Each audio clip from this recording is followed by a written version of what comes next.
आज के समारोह में मंच पर उपस्थित जम्मू कश्मीर के पूर्व पुलिस महानिदेशक कुलदीप हुड्डा जी, श्रीमान मोतीलाल मल्ला जी, हमारे मंडलायुक्त जम्मू श्री रमेश कुमार जी, पुलिस महानिरीक्षक जम्मू श्री आनंद जैन जी, यहाँ जम्मू के जिलाधिकारी सचिन कुमार वैष्णव जी, वरिष्ठ पुलिस अधीक्षक विनोद कुमार जी, हमारे राहतायुक्त श्री के सिद्धा जी, पूर्व विधान परिषद के सदस्य श्री अजय भारती जी, इस भद्रकाली स्थापन ट्रस्ट के महासचिव श्री अशोक कुमार जी, यहाँ उपस्थित सभी सम्मानित महानुभाव, देवियों, सज्जनों और मित्रों, मैं आप सबको महानवमी की अनंत शुभकामनाएं देता हूं और मैं आभारी हूं आयोजन समिति का, जिसने मुझे और हमारे प्रशासन के सहयोगियों को आज के इस पवित्र अवसर पर आपके बीच उपस्थित होने का अवसर दिया। दुर्गा क्षमा शिवा धात्री स्वाहा स्वधा नमस्तुते, भद्रम मंगलम सुखम वा कलयत स्वीकरोति भक्ति योदातुम इति भद्रकाली सुखप्रदा। माता भद्रकाली के विभिन्न स्वरूप, उनकी शक्ति, मानवता के प्रति मां के स्नेह से राष्ट्र के हर कोने में इतिहास ज्योतिर्मय हुआ है।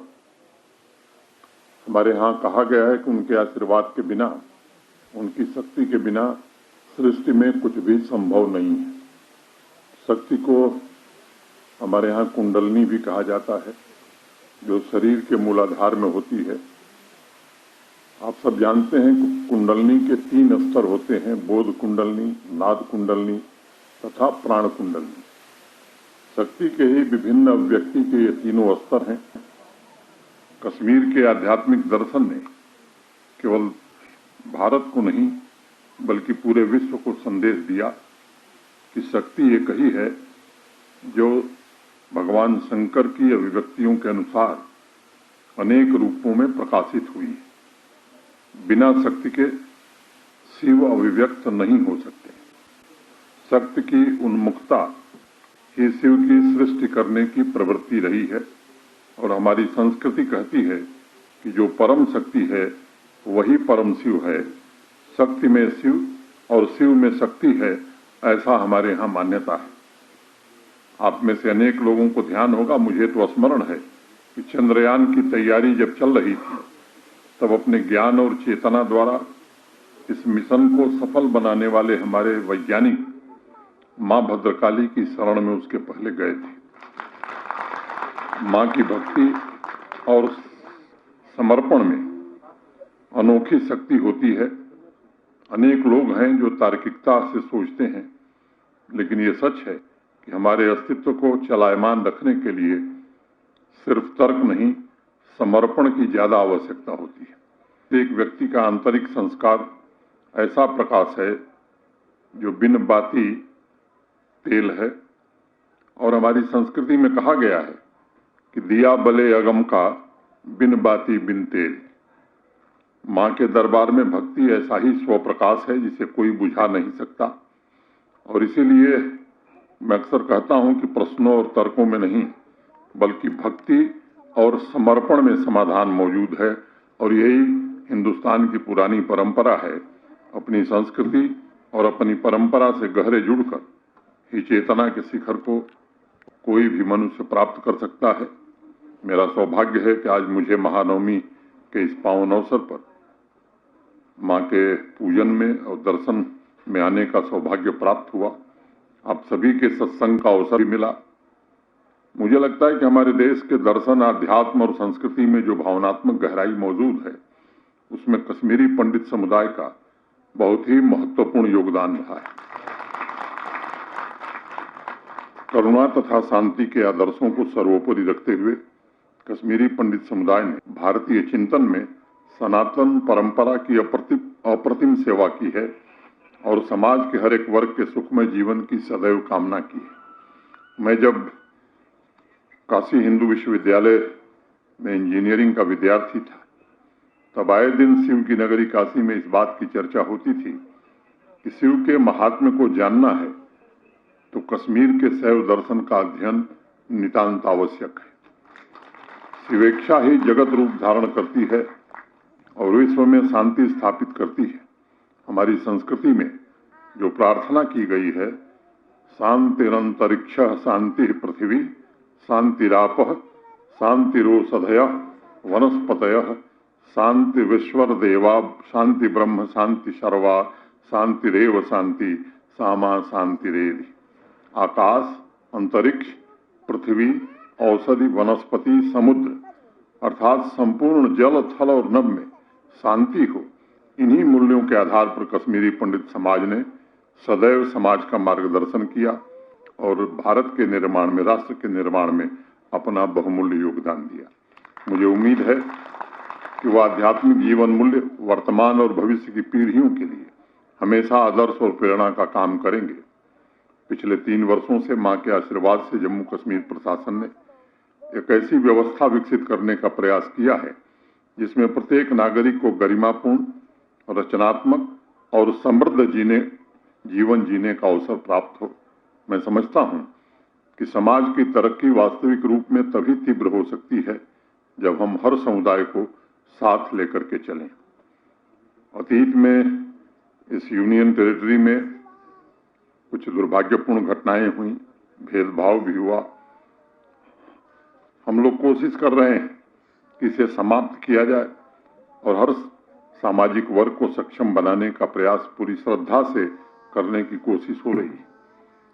चाहे वो रिक्रूटमेंट हो, लोगों तक सुचारू रूप से पब्लिक सर्विसेज को पहुंचाना हो, आम आदमी की जरूरत के मुताबिक इंफ्रास्ट्रक्चर बनाना हो, गांव में भी बुनियादी ढांचे का निर्माण हो, शिक्षा और संस्कृति का प्रमोशन हो, लगभग हर क्षेत्र में ये एक ईमानदार कोशिश प्रशासन कर रहा है कि आम आदमी की उन्नति, समाज की समृद्धि कैसे जल्दी से जल्दी जम्मू कश्मीर के लोग प्राप्त करें, इसकी हर कोशिश हो रही है। ये सच है कि समन्वय, समता और सामाजिक न्याय पर आधारित कार्यों का परिणाम अच्छा होता है और मुझे लगता है कि उसी के कारण शांति स्थापित करने में हमें काफी हद तक सफलता मिली है। वंचित वर्ग ऊपर उठे, ये किसी भी प्रशासन की सर्वोच्च प्राथमिकता होनी चाहिए। मैं विश्वास के साथ यह कह सकता हूं कि जम्मू कश्मीर आदर्श समाज के लक्ष्य की ओर बढ़ने की कोशिश कर रहा है। तरक्की की इस यात्रा में रक्षा और उसमें योगदान देना सामूहिक रूप से नागरिकों की भी जिम्मेदारी है। प्रत्येक व्यक्ति को यह एहसास होना चाहिए कि उसे सनातन संस्कृति के मूल्यों को जीवंत रखते हुए अपनी जिम्मेदारियों का निर्वहन करना भी आवश्यक है। एक छोटी सी कहानी मुझे स्मरण आती है। एक बहुत पहुंचे हुए संत थे। वो गंगा के किनारे घाटों पर भरी दोपहरी में लालटेन जलाकर चला करते थे। लोग उनसे पूछते थे कि साधु बाबा, ये क्या पागलपन है, दिन में आप लालटेन लेकर चलते हो और वो भी भरी दोपहरी में। तो वो पलट के उत्तर देते थे कि मैं लोगों के चेहरे के पास लालटेन ले जाकर उस चेहरे में आदमी खोजता हूं।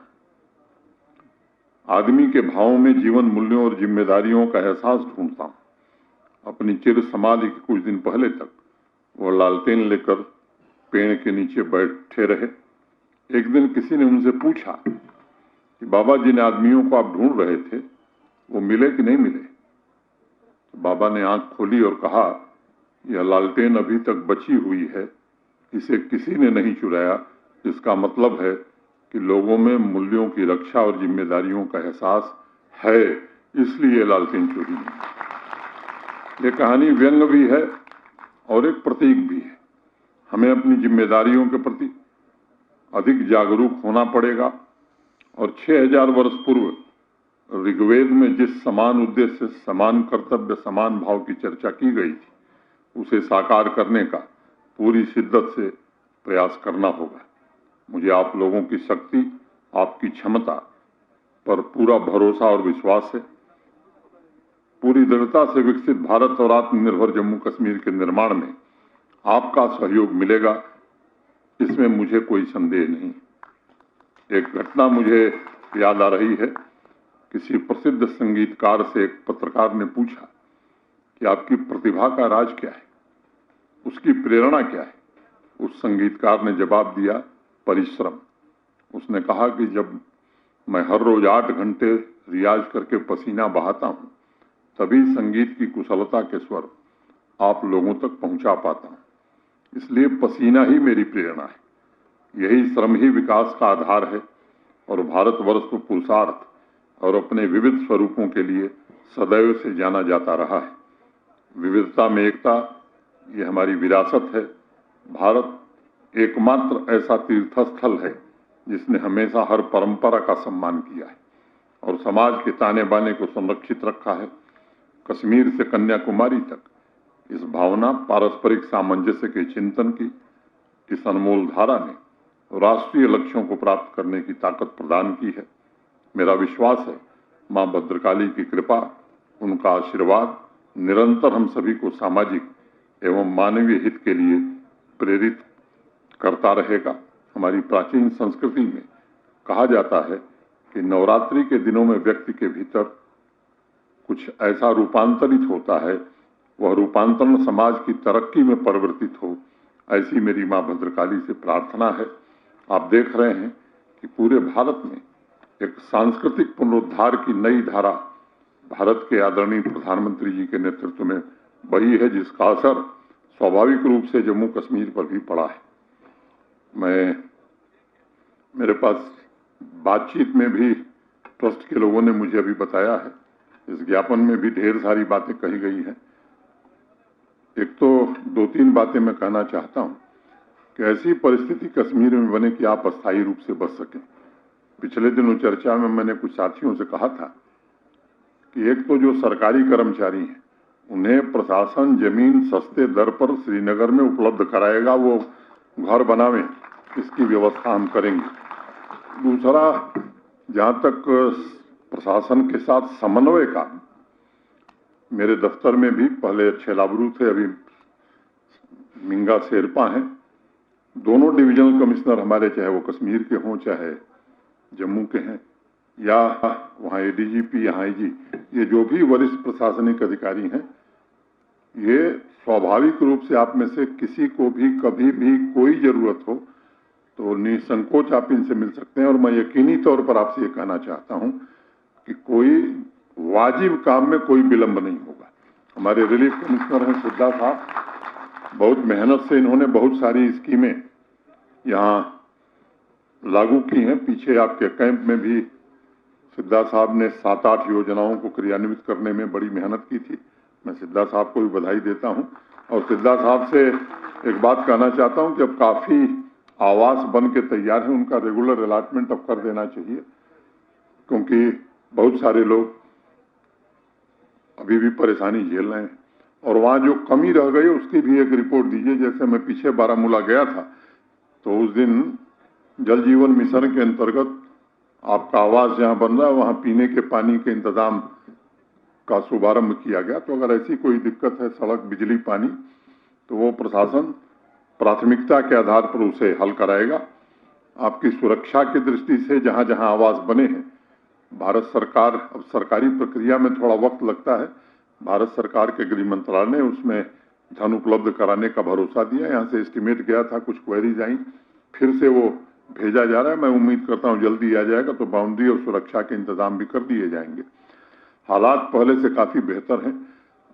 मोटे तौर पर मैं कह सकता हूं कि आतंकवाद अपनी अंतिम सांसें गिन रहा है, लेकिन ये जानबूझ करके पड़ोसी देश या आतंकवाद के पोषक ये कोशिश करते हैं कि छिटपुट एक आध साफ टारगेट देख करके वो हमला करते हैं, जिससे पूरे समाज में एक नई प्रकार की वेदना पैदा होती है। हम कोशिश कर रहे हैं, खासतौर से कश्मीरी पंडित समुदाय या माइनॉरिटी के जो लोग हैं या जो भी वल्नरेबल लोग हैं, उनकी सुरक्षा पूरी तरह से की जाए। पुलिस प्रशासन और सुरक्षा बल इस काम में पूरी मुद्दत से, पूरी शिद्दत से अपना काम कर रहे हैं और मैं उम्मीद करता हूं कि मां भद्रकाली की कृपा से वो दिन जल्द ही जम्मू कश्मीर देखेगा जब आतंकवाद नेस्तनाबूद पूरी तरह से जम्मू कश्मीर से हो जाएगा। ये जो प्रोजेक्ट है आपका, एक तो हंदवाड़ा वाला सरकार की ओर से जो भी उसमें काम होगा, अगर वो प्रोटेक्टेड मॉन्यूमेंट नहीं है तो करा दिया जाएगा। यहाँ जो आप परियोजना बनाए, मुझे बताया गया कि 25 करोड़ की लागत से ये परियोजना पूरी होगी। आज के बाद मैं नवंबर में यहीं रहूंगा, आपका डेलीगेशन आ जाए, वो सरकार प्रशासन दे या न दे वो बन जाएगा। इसका जो भी फंड होगा वो इंतजाम करा दिया जाएगा और क्रमानुसार एक एक करके आपकी सभी समस्याओं का समाधान हो, इसकी पूरी जिम्मेदारी से हमारे डिविजनल कमिश्नर साहब यहाँ हैं, सिद्धा जी भी हैं। मैं इन लोगों से भी आग्रह करूंगा कि यहाँ की योजनाओं में हमारे डीसी जम्मू भी हैं कि इन परियोजनाओं को कैसे शामिल किया जाए। सरपंच साहिबा मुझे मिली थी, यहाँ के बीडीसी चेयरमैन साहब मिले थे, इनसे भी मैं निवेदन करूंगा कि अब सरकार पंचायतों में बहुत पैसा दे रही, ब्लॉक डेवलपमेंट काउंसिल को भी पैसा जा रहा है और जिला योजना डिस्ट्रिक्ट कैपेक्स का बजट आप ही बनाते हैं। ऐसी परियोजनाओं को भी भविष्य में जब वक्त और समय अवसर मिले तो ऐसी योजनाओं को भी जरूर स्वीकृत करना चाहिए। इतनी ही बात कहते हुए, और मुझे एक ही वाक्य आता है कि यम यम चिंतयते कामम तम तम प्राप्नोति निश्चितम। जिस काम को सोच लीजिए उसको जरूर भगवती पूरा करेंगी। बहुत बहुत धन्यवाद। नमस्कार।